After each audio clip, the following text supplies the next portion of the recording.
시청자 여러분 안녕하십니까? JTBC 아침 뉴스 시작합니다. 전북은 오늘 아침 전주 10도 등 기온이 5도에서 10도에 머물렀습니다.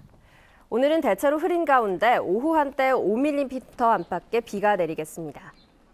낮 최고 기온은 전주 17도, 익산 16도, 정읍 17도 등 15도에서 18도 분포로 어제와 비슷하겠습니다. 미세먼지 농도는 나쁨 수준이 예상됩니다. 또 황사가 나타나는 곳이 있을 것으로 보여 건강관리에 주의가 필요합니다. 내일과 주말인 모레는 구름 많은 날씨가 예상됩니다. 전주기상지청은 모레까지 황사가 이어지는 곳이 있겠다며 어린이나 호흡기 질환자들의 주의를 당부했습니다. 대통령 선거가 19일 앞으로 다가왔습니다. 정당들은 부지런히 표밭을 누볐는데요. 하루 종일 전북 곳곳을 돌며 한 표라도 더 얻기 위해 치열한 유세전을 펼쳤습니다. 정원익 기자입니다. 더불어민주당은 전주에서 출근길 유세로 하루를 연 뒤 남원을 돌며 표심 잡기에 들어갔습니다. 문재인 후보가 낙후된 전북의 발전을 이끌 적임자임을 내세웠습니다. 기호1번 문재인 후보를 꼭 찍으면 전라북도 출신 장관을 꼭 임명하겠다. 청와대 새만금 전담부서를 두어서. 자유한국당은 전주를 시작으로 익산의 재래시장과 도심을 돌며 표심을 자극했습니다. 전북의 4위 홍준표 후보가 호남의 발전을 이끌겠다고 강조했습니다. 다시는 홀대받는 전북이 아니라 우리 사이로부터 절받는 존경과 칭송이 넘쳐나는 전북으로 거듭나 봅시다. 전주에서 출근길 유세를 마친 국민의당은 익산과 군산을 중심으로 표밭을 누볐습니다. 미래 비전을 갖고 경제를 살리는 안철수 후보뿐이라고 호소했습니다. 가장 미래 비전을 가지고 있는 후보, 가장 철학을 가지고 있는 후보, 안철수 후보가 되어야 3만 불 시대를 돌파하고. 바른정당은 전주 도심과 재래시장에서 보수의 새 희망이 되겠다며 표심 모으기에 주력했습니다. 진정한 보수는 유승민 후보인 만큼 끝까지 지켜달라고 강조했습니다. 깨끗한 나라, 따뜻한 보수라는 슬로건을 가지고 있습니다. 거기에 걸맞게 우리 유승민 후보 보수의 약점은 보완하고 보수의 강점은 더욱 승화시킬 수 있는. 정의당은 군산대를 찾아 청년들과 만난 뒤 군산 도심을 돌며 촛불혁명의 계승자임을 내세웠습니다. 심상정 후보가 노동자의 나라를 만들 유일한 인물이라고 치켜세웠습니다. 돈이 실력이 아니라 땀과 노력이 실력인 사회를 만들겠습니다.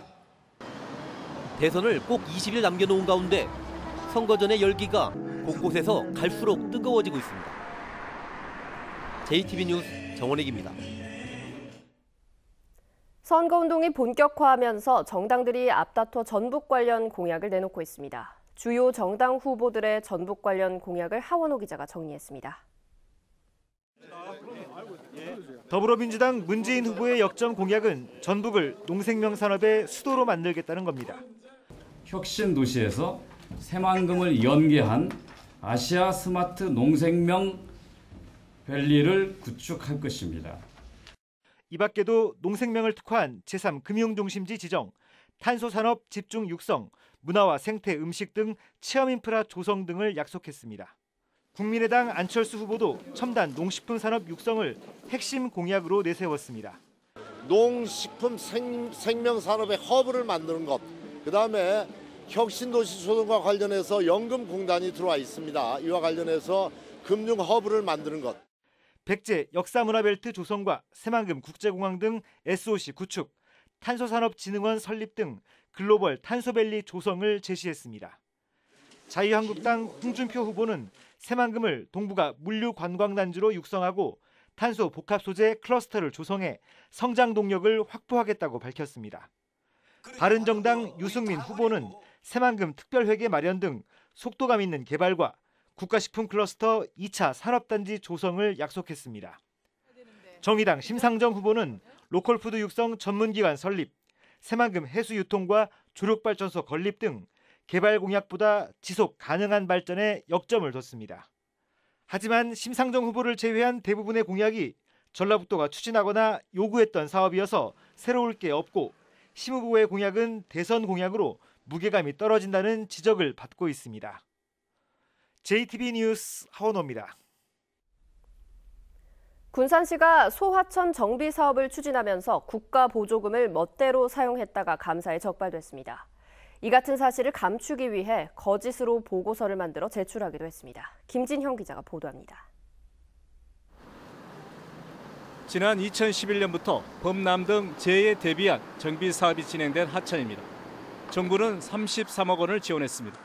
군산시도 33억 원을 부담하기로 했습니다. 그러나 28억 원만을 부담해 감사원 감사 결과 3억 5천만 원을 반납하게 됐습니다. 소하천 정비 사업에 사용해야 할 예산을 목적 외에 다른 용도로 사용하다 감사에 적발되기도 했습니다. 군산시는 소하천 정비 사업 예산을 다른 용도로 사용할 경우 국민안전처의 승인을 받아야 합니다.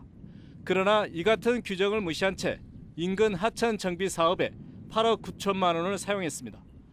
감사원 감사 결과 이 같은 사실을 감추기 위해 정산서를 거짓으로 작성한 것으로 드러났습니다. 처음으로 이제 소하천 정비라는 예산 방안이 오다 보니까 이걸 정확하게 구분을 못해서 쓴 거 있더라고요. 시민단체는 군산시가 국가 보조금을 규정대로 사용하지 않아 주민들이 그 피해를 따게 됐다는 지적입니다. 국민안전처나 아니면 소방이라든가 이쪽에서 군산시 예산을 줄 때 사실은 투명하게 쓸 수 있겠냐라고 하는 의구심을 갖게 되고 예산 편성에 있어서 불이익을 받을 수 있다고 생각합니다. 감사원은 군산시가 멋대로 사용한 12억 원에 대한 한수 조치 결정을 내려 군산시는 시민이 낸 세금으로 고스란히 반납하게 됐습니다. JTB 뉴스 김진영입니다.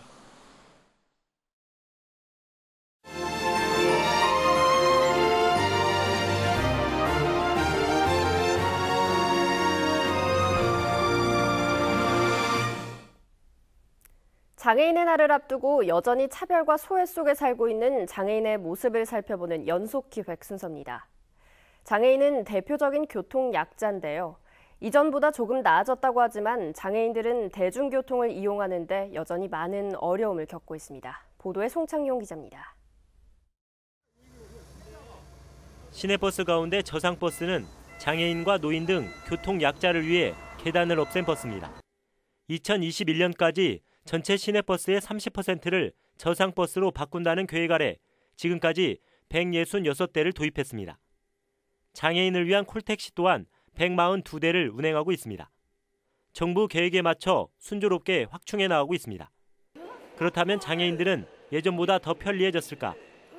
지체 장애인인 장미경 씨는 지난달 저상버스에서 내리다 다리를 다쳤습니다. 버스 리프트가 보도 위에 제대로 걸쳐지지 않았기 때문입니다. 원래는 리프트가 인도 위에 내려줘야 되는데 대부분 아저씨들이 도로 밑에다 내려줘요. 왜냐면 바쁘니까.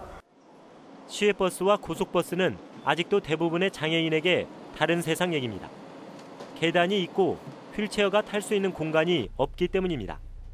장애인을 위한 시외버스나 고속버스는 2년 뒤에나 개발될 예정입니다. 기차 타고 나가거든요. 역 가가지고 나가거든요.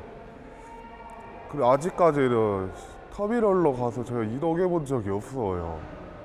개발이 완료되면은 2019년부터 우리 도에서도 보급될 수 있도록 우리도 준비를 착실히 해나가겠습니다. 전북은 지난해 교통복지 평가에서 전국 10개 시도 가운데 가장 낮은 점수를 받았습니다. 갈 수 있는 곳이 한정이 돼 있죠. 그러다 보니까 아직까지도 매우 불편함이 있는 상황이죠. 이전보다 나아졌다고 하지만 장애인의 이동권은 여전히 제대로 보장받지 못하고 있습니다. JTB 뉴스 송창용입니다. 완주군이 농축산물을 가공식품으로 만드는 전문 가공센터를 만들었습니다. 부안군이 줄포면 상권 활성화를 위한 상품권을 발행합니다. 권대성 기자가 취재했습니다. 완주군이 과실류와 축산물을 가공해서 6차 산업의 수익 모델을 만들기 위한 농업인 전문 가공센터를 열었습니다. 가공센터에서는 과실로 잼이나 젤라또, 음료 등을 만들고 축산물로 다양한 가공식품을 생산해서 로컬푸드 직매장과 학교 급식 등에 납품할 예정입니다. 농산물의 부가가치를 높여 농업인의 안정적 소득 증가와 소비자의 요구를 충족시키는 안전한 먹거리를 제공하겠습니다. 농업기술실용화재단이 개발한 파종 로봇의 작업 시연회가 정읍에서 열렸습니다. 파종 로봇은 수작업보다 효율이 뛰어나 농촌의 일손 부족을 덜어줄 것으로 기대됩니다. 부안군이 내일부터 줄포사랑 상품권을 발행합니다. 상품권은 남부안 농협에서 살 수 있고 미용실 등 줄포면 내 30여 가맹 점포에서 쓸 수 있습니다. 줄포사랑 상품권이 활성화되어 침체된 줄포 상권을 살릴 수 있는 기틀이 되길 바랍니다. 올해로 9번째를 맞는 지난 원연장 꽃잔디 축제가 내일부터 사흘 동안 진행됩니다. 이번 축제에서는 꽃 화관과 꽃잔디 화분, 꽃등 만들기 같은 다양한 체험 프로그램과 함께 먹거리와 농특산물 장터도 운영됩니다. JTB 뉴스 권대성입니다. 집단 암 환자 발병의 원인으로 의심받고 있는 익산 장전마을 비료 공장에 대해 폐쇄 명령이 내려졌습니다. 익산시는 특정 대기 유해 물질이 기준치 이상으로 배출되는 건축물은 계획관리 지역에 들어설 수 없다는 법률에 따라 지난달 대기오염 조사에서 중금속인 니켈이 기준치 이상 검출된 익산 장전마을 비료 공장에 대해 폐쇄 명령을 내렸다고 밝혔습니다.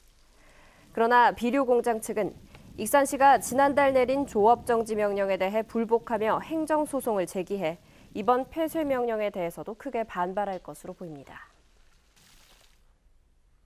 전주 신도심 내 3개 학교 신설이 확정됐습니다. 교육부 중앙투융자심사위원회는 전주 구도심학교의 통폐합 또는 이전을 조건으로 에코시티의 초등 1곳, 중학교 1곳, 만성지구의 중학교 1곳 등 모두 3개 학교의 신설을 확정해 전북교육청에 통보했습니다.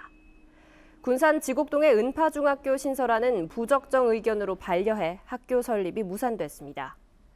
전북교육청은 학교를 신설하면서 구도심학교의 이전이나 통폐합을 추진할 계획이지만 주민 의견을 묻는 절차를 생략할 것으로 보여 마찰이 예상됩니다. 전북교육청이 학기 중에 교사 해외 연수를 추진해 부적절하다는 비난이 일고 있습니다. 전북교육청은 오는 25일부터 7박 9일의 일정으로 도내 혁신학교 교사 43명을 대상으로 미국과 캐나다에서 교사 연수를 진행한다고 밝혔습니다.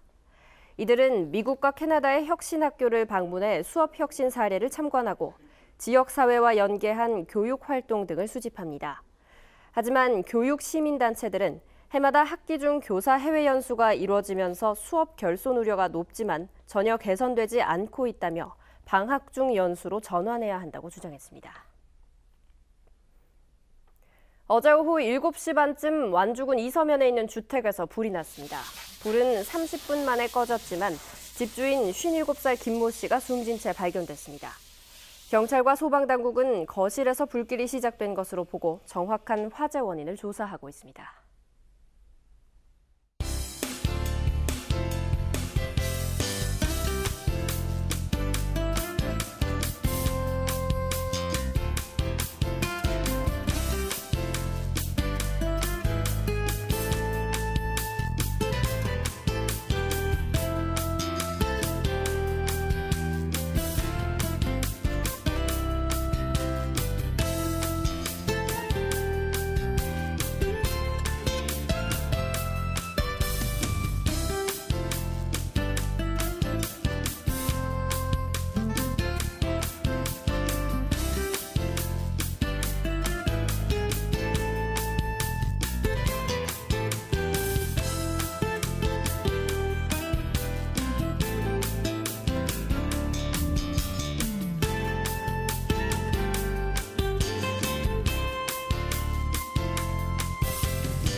JTB 아침 뉴스를 마칩니다. 시청해주신 여러분 고맙습니다.